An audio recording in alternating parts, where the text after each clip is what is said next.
Alright, after you get all your T40 Torx bits out, you can see I got a regular bolt in there, which I'll leave it in the description what I use, but you want to go ahead and start putting your bolts in there.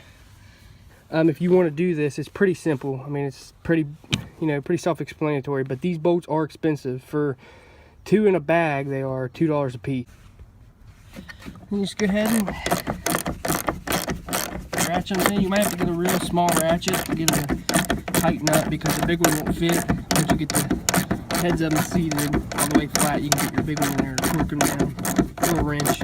Still a lot better than them freaking torque bits. This way I can actually take them off when I need to.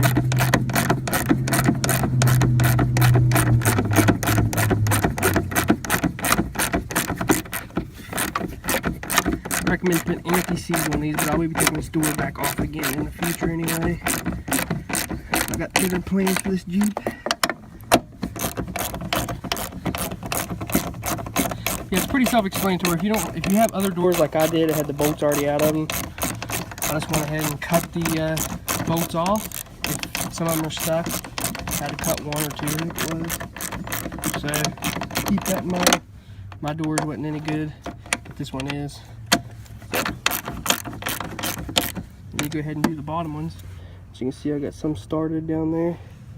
Door fits perfect.